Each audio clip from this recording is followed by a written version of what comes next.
దేవుని పరిశుద్ధ నామానికి మహిమ కలుగును గాక. యేసు పరిశుద్ధుడు, పరిశుద్ధుడు. మనల్ని కూడా పరిశుద్ధులుగా ఉండమన్నాడు. సామర్థ్యం ఇచ్చాడు, శక్తిని ఇచ్చాడు. దేవుని కృప మన మీద ఉంది. ఆయన ప్రేమ అధికముగా మన పైన ప్రవహిస్తుంది. యోహాను సువార్త 15వ అధ్యాయం. నేను నిజమైన ద్రాక్షావల్లిని, నేను నిజమైన ద్రాక్షావల్లిని, నా తండ్రి వ్యవసాయకుడు. ఇక్కడ వ్యవసాయకుడు, యజమానుడు మనకున్నాడు. ద్రాక్షావల్లి, తీగలు మీరు. చూడండి, మనము ఆ తీగల్లో ఇలాగా ఆయనతో మనము సహవాసము చేసినప్పుడు మనకి ఏ కొదవ ఉండదు.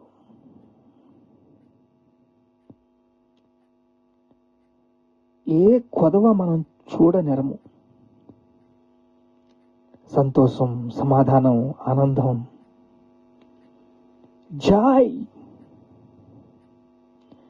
ఆయనతో ఎప్పుడైతే సత్సంబంధం కట్ అయిపోతుందో నీ తిప్పలు చూడాలా. ఎందుకంటే రాజుల గ్రంథం అంతా చదవండి, దినవృత్తాంతం అంతా చదవండి. ఒక్కొక్క అధ్యాయంలో ఒక్కొక్క చాప్టర్ క్లోజ్ అయిపోయింది. ఒక రాజులు ఆ యొక్క వంశవృక్షంలో ఒక్క వచనంలో ఇమిడి ఉంటుంది. అంతా కూడా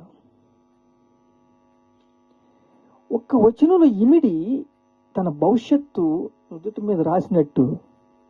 అంటారా తండ్రి? కాదండి, మీరు తెచ్చుకున్నారండి. ప్రభువు మీద మీరు మనసు పెట్టుకుంటే, ఎవని మనస్సు నా మీద ఆనుకొని ఉండునో వారిని పూర్ణ శాంతిగా నేను మారుస్తాను. ఈరోజు శాంతి లేదు, సమాధానం లేదు.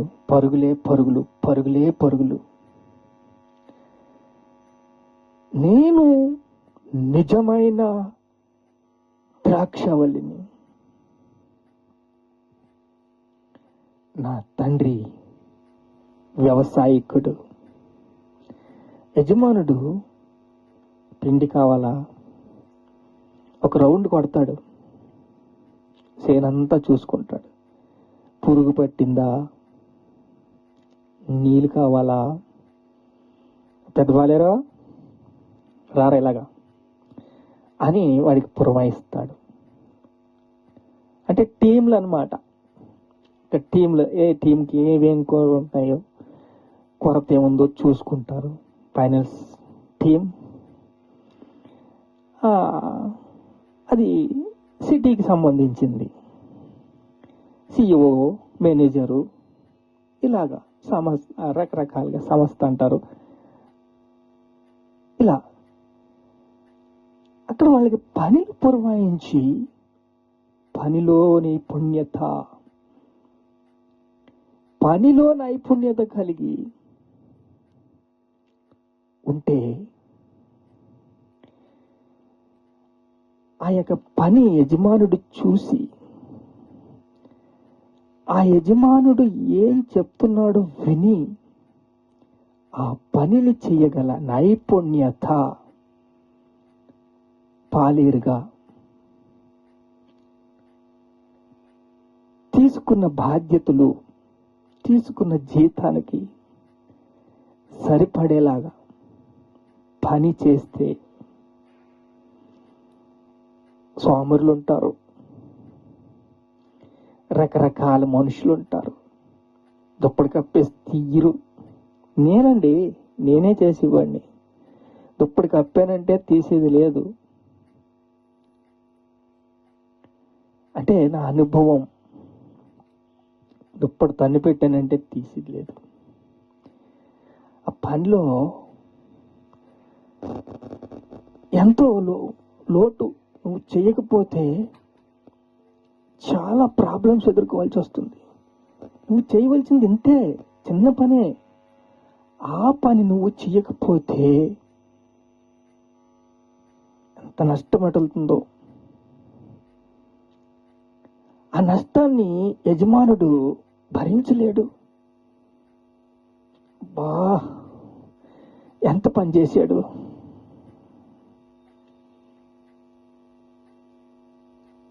చిరాకు తెప్పించకూడదు. తీగికి మనము కట్టుబడి ఉంటే, యేసు క్రీస్తుకి మనం కట్టుబడి ఉంటే, దురాత్మ శక్తులు, దుష్ట శక్తులు, అంధకార శక్తులు ఇవన్నీ కూడా అణిగిపోతాయి. యెహోవా యందు భయభక్తులు కలిగిన వారికంట దూతలు చుట్టూరు కాపలా ఉంటారంట. వాళ్ళకి పని కావాలి, పని అప్పచెప్పాలి. పని అప్పచెప్పాలంటే అక్కడ యుద్ధం జరగాలి. యుద్ధం జరగాలంటే నువ్వు మెలకుగా ఉండాలి. నువ్వు మెలకుగా ఉండాలంటే, నువ్వు ఎలక్ట్గా ఉండాలంటే, నీకు దూతలు కావాలంటే, నువ్వు యేసుక్రీస్తు రక్తంలో కడగబడిన వాడే కదా, నీకు దూతలు ఇచ్చారు కదా. మరి ఆ వారాన్ని ఏం చేస్తున్నావు? వాడతారావా? వాడాలి కదా. వాళ్ళు వాడతారు, వాళ్ళకి పని అప్పచెప్పాలి కదా.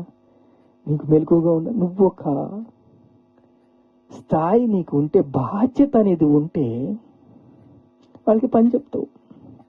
అయ్యో ఎంత జ్వరం వచ్చినా వాళ్ళకి పనులు పురవాయించి ఒక పెద్ద పాలేరుకైనా పురవాయిస్తావు. ఎందుకు ఇవన్నీ చెప్తున్నానంటే, నేను నిజమైన ద్రాక్షవల్లిని, నా తండ్రి వ్యవసాయకుడు. 6 రోజులు పనిచేశాడు, సబ్బాత్ దినాన్ని ఏర్పాటు చేశాడు, రకరకాల సేవకుల్ని పంపించాడు, ప్రవక్తలను పంపించాడు, తన కుమారుణ్ణే పంపించి ఈ లోకాన్ని బాగు చేయాలని ఆశపడ్డాడు. ఆయన ఇచ్చిన పనిని మనము చెయ్యడానికి ఈరోజు పరిశుద్ధాత్మ దేవుడు మనకిస్తున్నాడు పని. ఆ పనిని వింటున్నావా?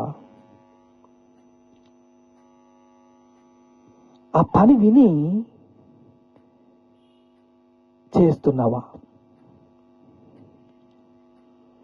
పని ఇచ్చిన పనిని నమ్మకంగా చేసేవంటే యేసు క్రీస్తు నామములో పని ముగిస్తుంది.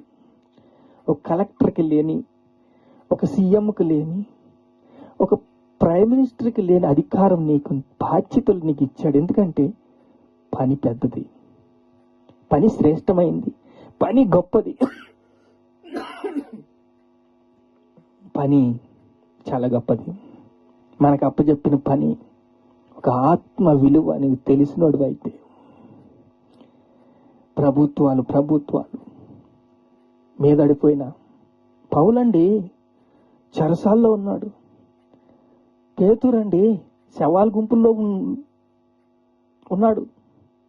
ఓహో కొంచెం అయ్యి బాబోయ్ తట్టుకోలేము. నిజమే, ఇన్ఫెక్షన్ తట్టుకోలేము. సమాధానం ఉంది, శాంతి ఉంది, వాళ్ళు తట్టుకోగలిగారు. సాధారణంగా మనుషులు కలుగు శోధన తప్ప మరి ఏ శోధన మీకు సంభవించదు. వాళ్ళు తట్టుకోగలిగారు అంటే శాంతి, సమాధానము ఇచ్చాడు. సహించగలిగిన శోధన మీకు ఇప్పుడు తప్పించుకునే మార్గం ఇస్తాడు. అక్కడే వంటలు పొయ్యాలి, అక్కడే తినాలి, అక్కడే రాసుకోవాలి, అక్కడే ధ్యానించాలి, అక్కడే ప్రార్థన చేయాలి. ఇది పౌలు జీవితం. నేను నిజమైన ద్రాక్షవల్లిని, నా తండ్రి వ్యవసాయకుడు.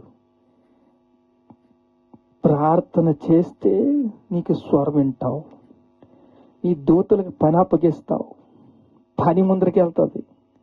పని ముందరికి వెళ్తే ఆ పని జయిస్తావు. జయించువానికి జనుల మీద అధికారం ఇస్తాను.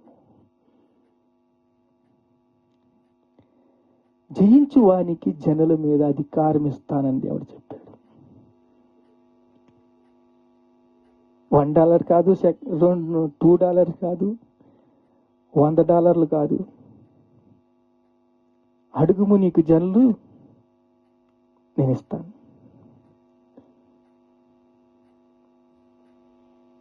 అంటే ఏ కోతల్లాగా ఉన్నాయి.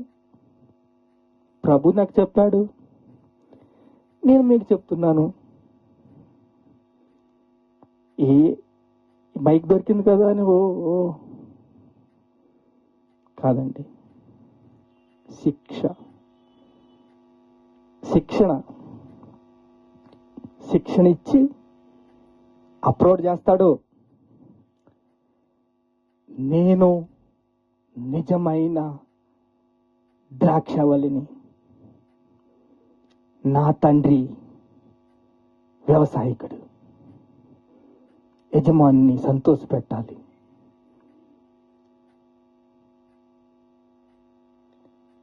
నేను మాట్లాడతాను, నువ్వు వినాలి. నువ్వు చెప్పు, నేను వింటాను. నువ్వు చెప్తే నేను వింటాను. నేను మాట్లాడినప్పుడు నువ్వు వినగల శక్తి నీకుందా? జయిస్తావా? జయించు వానికి నేను ఒక స్తంభంగా చేస్తాను. వాక్యం అండి, నేను చెప్పేది వాక్యం. జీవ జల నదులో మన బ్రతుకులోంచి ఆ యొక్క జల అయి పొదరులాగా వెళ్తుంది. అది ఊరికనే వెళ్ళిపోదు. నీరు పల్ల మెరుగును. విశ్వాసము అంతకంతగా పెరిగినప్పుడు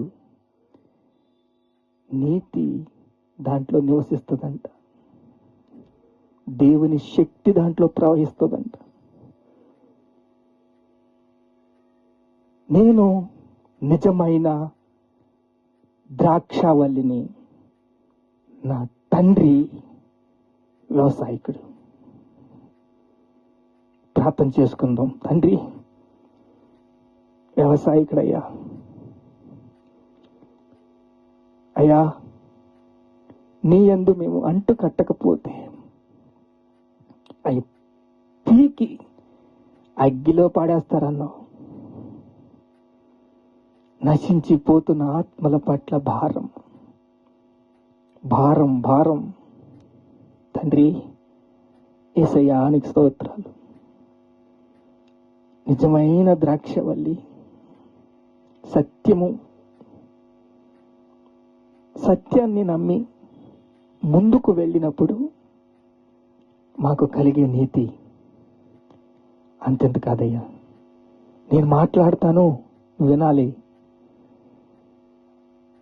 నువ్వు మాట్లాడినప్పుడు నేను వింటాను.